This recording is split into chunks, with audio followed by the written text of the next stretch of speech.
everyone, my name is Jenna, but you guys can call me Jen. Welcome back to my channel. Welcome to my March reading wrap up. This month was a pretty good month for reading. I ended up reading 11 books throughout the month, which is the month where I read the highest number of books in, which is great. We are, kind of kicking along and doing pretty good. Killing that 120 books reading goal. This month I ended up reading 6 adult fantasies, 2 adult sci-fis, 1 romance, and 2 books that I just put in the category of other. They're 2 like comic or graphic novels. We had a big range of ratings. We had a 2-star, a 2.5 star, 2 3 stars, 4 4 stars, 1 4.5 star, and 2 5-star reads this month. Without further ado, we're just gonna dive into it. We're just gonna rapid fire go through these, my friends. First up is one of those graphic novels that I read, which is the Mighty Nein Origins Caleb Widogast. So this is one of the Mighty Nein Origins graphic novels by Critical Role. This was one that I picked up on Book Outlet because it was cheap, and because it's such a tiny, it's like only like 58 pages or something, a tiny story. I didn't want to pay full price for this because it's hardback, but when I saw it, I was like, why not? And it was just okay for me. As a huge fan of the Mighty Nein and Critical Role, I absolutely love all their content, and it was really interesting to see a visual depiction of Caleb's backstory that we do learn in the campaign of the Mighty Nein, but there really wasn't a story here. It was just literally a visual depiction of a backstory. Like, it wasn't a narrative like their Vox Machina comics are, but it was still enjoyable. Definitely trigger and content warnings for fire, arson, death of family, death of animals, and cruelty and abuse and sexual content, all the things, but was interesting. I only gave this 3 stars. Then I ended up rereading one of my favorites, which is The Very Secret Society of Irregular Witches by Sango Mandana. I reread this one because I was invited to be on a podcast that I believe is coming out in May. It's called The Hidden Bookcase, which I was so excited to be a part of and like talk about cozy fantasy and all that kind of stuff. And one of my favorites, this one specifically, this reread was exceptional. I had already given it 5 stars last year when I read this, but I would give it 10 if I could, because upon reread it was even better.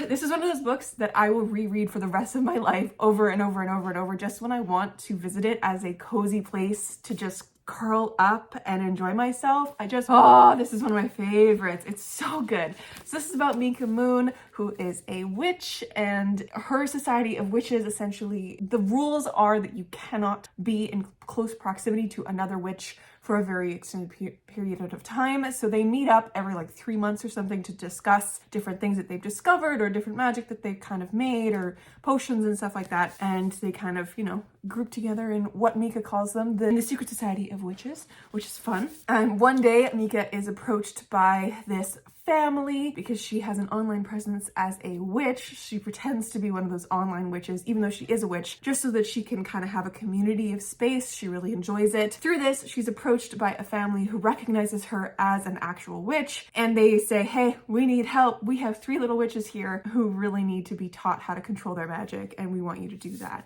So she ends up going and joining this house of wonderful, wonderful people. We have Jamie, the grumpy love interest. We have Ian and Ken, the gay, I want to say they're like the groundskeepers, but they don't really, that's a weird title for them. They're just kind of there. And we have Lucy, who is the housemaid. And all of these people have been essentially raising these 3 little girls, but they are struggling with the magic front. So they want Mika to come in and help with that. And the descriptions of magic and family and just everything is perfect about this book. The atmosphere is stunning. Obviously 5 stars. This is one of my favorite books of all time. We'll be rereading it constantly.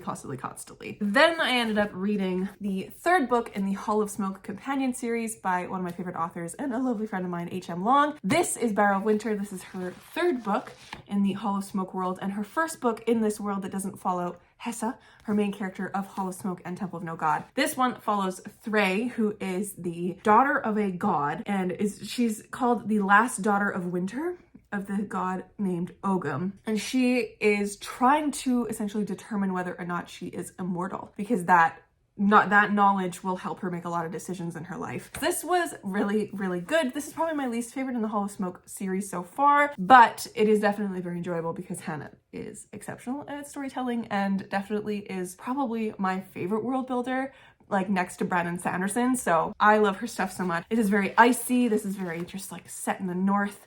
So Threy gets approached by some of the other daughters and sons and children of Winter, essentially, and they are all very curious about her as well because she is the last daughter of Winter, and she is also the first daughter of Winter who is part Ingen, who is this person and that you'll meet, or like this god that you'll meet in Hollow Smoke, which is right there. She is Ingi, which is a first for these children of Winter. And so she ends up going north with them to discover some stuff about herself. And she also discovers a lot of other stuff going on, and it's very intense and insane. But yes, I ended up giving this one 4 stars, and I am so excited for the 4th one to come out, which is coming out in January. And I'm so excited for her next book, Hannah's next book, which is called Darkwater Daughter, which is coming out in July, and it's piratey. But yes, I liked this one. Then I ended up finishing My Friends Pick My TBR finally at the beginning of March with the read of Oathbringer by Brandon Sanderson. This is the 3rd book in the Stormlight Archives. This is the biggest book in the Stormlight Archives so far that I've read. I don't actually know if Rhythm of War is bigger, but this was definitely very good. It is so far my least favorite of the Stormlight Archives. I gave this only 4 stars, but I still really enjoyed it. Like, there's something about Brandon Sanderson's epic worlds that is absolutely delectable. Like, how this man can write a 1,200 page tome and have me pretty much interested the whole way through. It was great. This one did, though, at the beginning I found it a little long, a little bit kind of laggy in the action, but that's probably because I read Words of Radiance so recently before this, and Words of Radiance is so good. I definitely really did like this, and if you guys are at all interested in an epic fantasy series, definitely pick up the Stormlight Archives because, oh man, it is insane how good these books are. There's something about them. There's something about them. I don't know how I can stay interested for 1,000 pages, but I can. Brandon Sanderson makes it happen. It's so good. But yeah, 4 stars. Then I ended up reading my book club pick for the month, which was my pick for my personal book club with my friends. I ended up picking Honey and Spice by Bohulu Babalola, and I gave this one also 4 stars. This was so enjoyable. Honestly, this was just a great time. Full of joy and color. It was so good. I don't even know how to describe it. It was so good. Oh, it was so good. And it was such a good conversation too with my friends. And then I picked this one. I really liked how the aspect of the radio show in this. So this is about Kiki and Malachi. This is about Kiki and Kai. And Kiki is a really strong, amazing Black woman in university. And she has this incredible radio show that like all of campus listens to basically. And at the beginning of this, she's approached by her like counselor kind of person, her mentor on campus. And her mentor is like, hey, why don't you try make this even better? And you apply for this like scholarship or grant or something, or an internship during the summer kind of a thing. Kiki's like, but it's already pretty good. And her mentor is like, you can make it better though. And she ends up making it better by pairing up with Malachi, who is this quote unquote like believed to be a player and like is causing a lot of stirring on campus because he's new and he's so attractive. And even Kiki is like kind of under his spell a little bit, even though she's like, no, like men hard pass. Like this is not all men are garbage kind of thing. But they end up entering into like a fake dating relationship to help her radio show by essentially pretending to be dating and actually going out on these dates and stuff, and everyone believes that they're dating and like documenting their relationship and things like that. And at the same time, Kiki also is helping Kai with his like movie project and stuff like that, with like the same kind of elements to it, which is a lot of interviewing different couples on dates and like in different stages of the relationship. So it's really just a very wonderful world of love in this. Oh, it was so good. I highly recommend this. It was definitely a really good time. Then I ended up reading probably my favorite book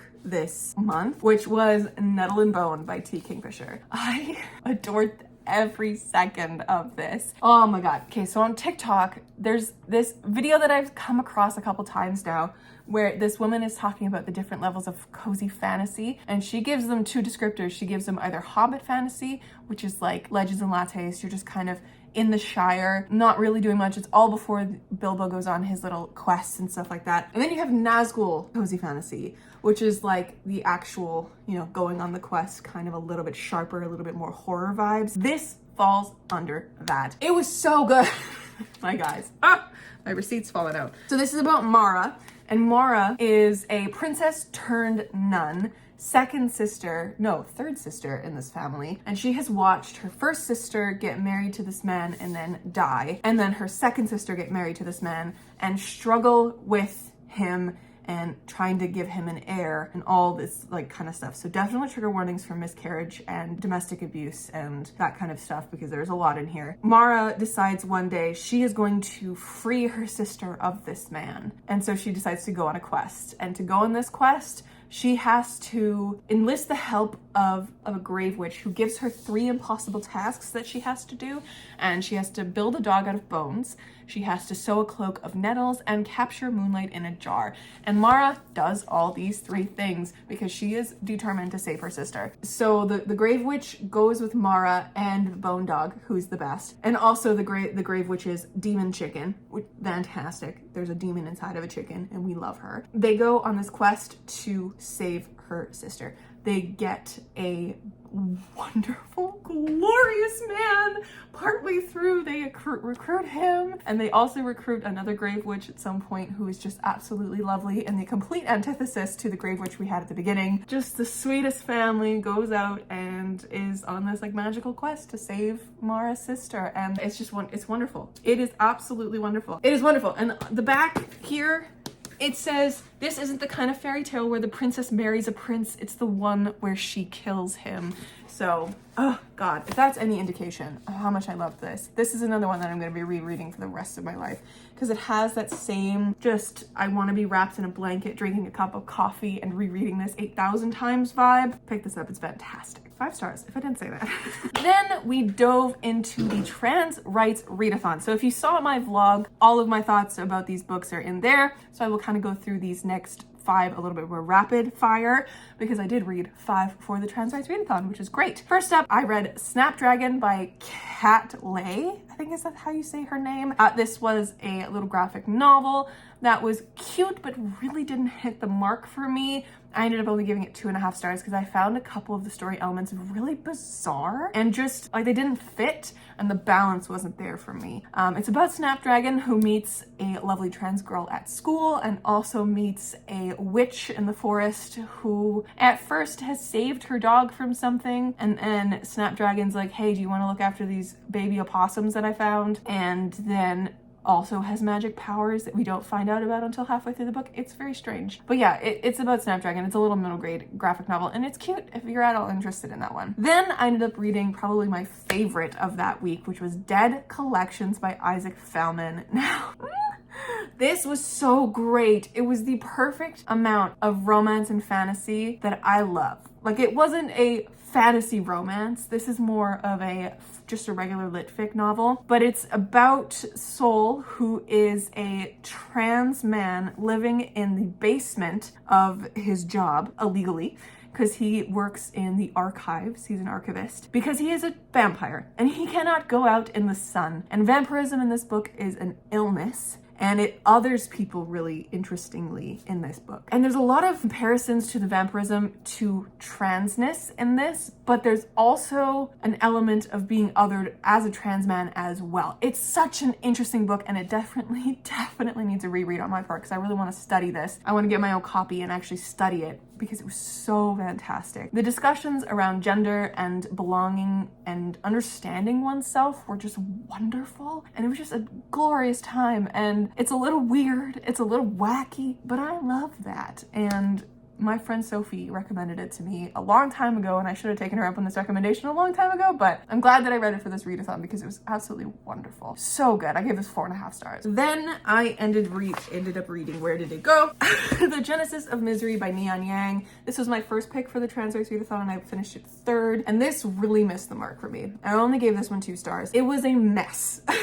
It was a mess of a narrative. I honestly didn't like it at all. I didn't like the main character. I didn't like the narration style. The narration style was trying too hard. Like, there were words like yeet in this, and I don't know. I don't even know. And the question as to why our character Misery was in the place that they were at the beginning of the book was never answered for me, and that drove me bananas. And Misery is set up as this character that is fiercely independent and refuses to be under any control, but the entire novel they're okay with being like under control of other people because they don't try and get away again, which doesn't make any sense to me. I really didn't like this at all, and I'm so sad that I have to say that, because it is a Joan of Arc retelling, and it's set up to be something that I would have loved, just really didn't work, and I'm so mad about it. But anyways, this is about Misery, and she is a person who has been raised on a remote moon colony, and they don't really believe in any god. They believe that they are completely insane with something called void madness, and they're being essentially haunted by what they believe is a delusion that calls themselves an angel. And there's like, at one point, there's giant space mechas. There's a holy war going on. I don't know. I don't know. Wasn't for me. But the cover is gorgeous, so there's that. Then I ended up listening to Fina through my library, which is a little novella by Nino Kipri, or Cipri, I'm not sure how to pronounce their name, but this was definitely weird and interesting. So if you guys are at all interested in reading about a parallel universe IKEA, wherein the employees will go literally into hell worlds to rescue your grandma, pick this up.